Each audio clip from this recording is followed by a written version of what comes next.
E aí nós temos, então, o chamado Congresso de Viena. A história do Congresso de Viena, a palavra que eu quero que vocês guardem sobre o Congresso de Viena é restauração. Então, depois do Napoleão preso, acabou, a França é devolvida a Luís XVIII, os Bourbons voltam ao poder, renovam a monarquia francesa, enfim. A ideia agora é assim, o que fazer com a Europa? Como é que vai ficar a Europa? Então, a ideia de restaurar é fazer a roda do tempo girar ao contrário. A linha do tempo andar para trás. Restaurar a Europa como era antes da Revolução Francesa. Então, nada de reis com a cabeça cortada, nada de direitos ao povo, nada de liberalismo, entenderam? Então, eles queriam de volta o chamado antigo regime. O mercantilismo, o poder divino, absoluto divino dos reis, os privilégios da nobreza e do clero.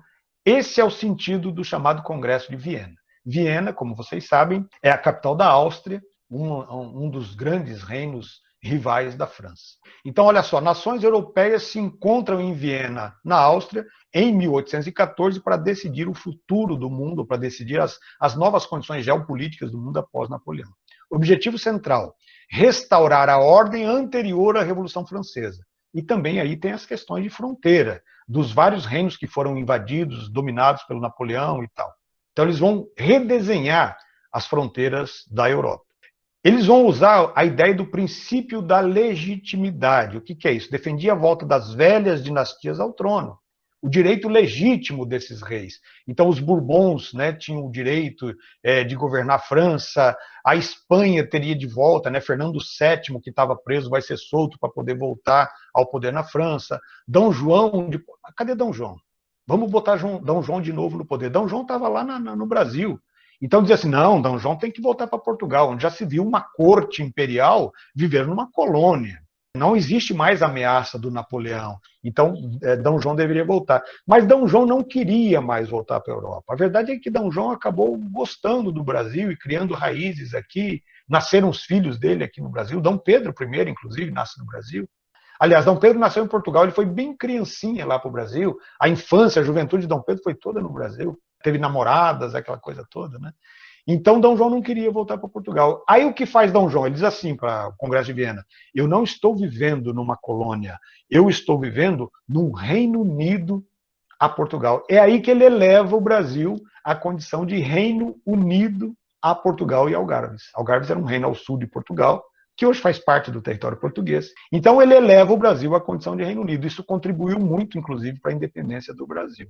E assim ele ficou aqui até 1821, contrariando as cortes portuguesas, inclusive. Então, nós temos aqui o princípio da legitimidade, o princípio do equilíbrio de forças, isso era a ideia da Áustria e da Prússia e da Rússia, dizendo que entre os países europeus não deveria existir uma grande diferença, nem militar, nem econômica.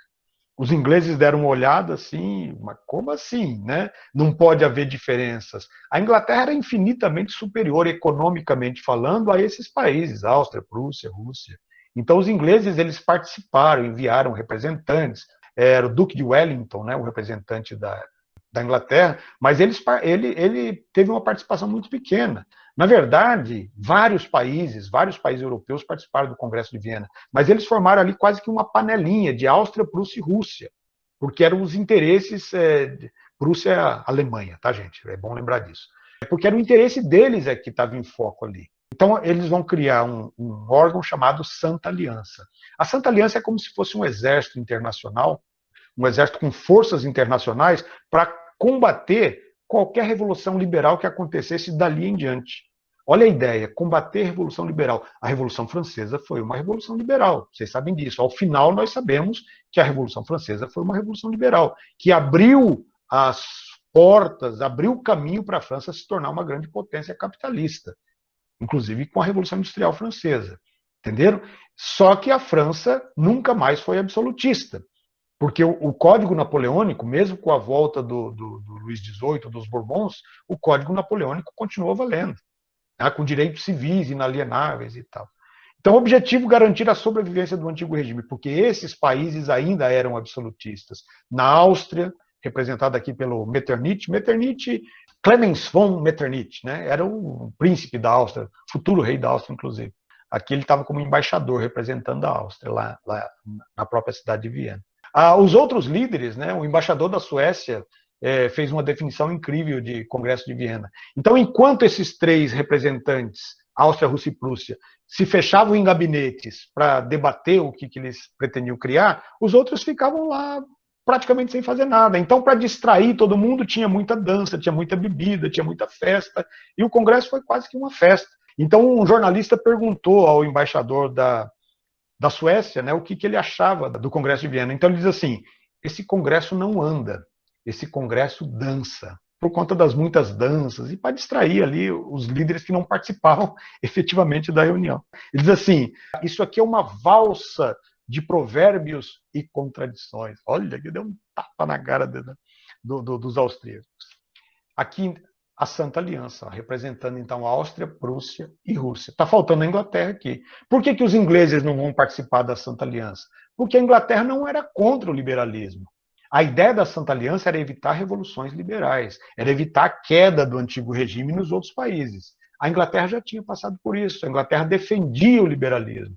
A Inglaterra queria abertura das fronteiras econômicas para poder escoar seus produtos. Já tinha passado pela Revolução Industrial. Entenderam? Por isso que não aparece aqui a Inglaterra, que seria talvez a maior rival da França nesse caso. Mas não por questões políticas, como eu já disse para vocês. Consequências do Congresso de Viena. A Rússia anexou parte da Polônia, Finlândia e Bessarábia. Vejam que agora vão se formar os grandes impérios. E esses grandes impérios, eles não levam em consideração as etnias. Eles vão juntar várias etnias sob o mesmo comando, do mesmo imperador. A Áustria anexou a região dos Balcãs, pegando ali a região da Bulgária, da Grécia, tal, ficou tudo sob o comando da Áustria. Vão formar o chamado Império Austro-Húngaro.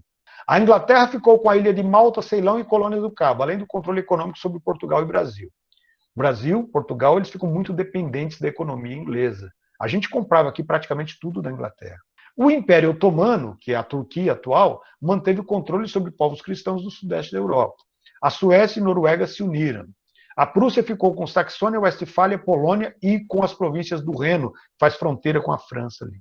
Essa nova organização geopolítica não levou em conta a nacionalidade. Isso aqui é muito importante. Por quê? Porque essas várias nacionalidades dentro do mesmo país vão acabar provocando conflitos. E esses conflitos vão desembocar num outro grande conflito, que será a Primeira Guerra Mundial. Okay? Então, nós podemos colocar como consequência do Congresso de Viena, a longo prazo, diga-se de passagem, porque vai demorar um século até acontecer a Primeira Guerra Mundial. Ok?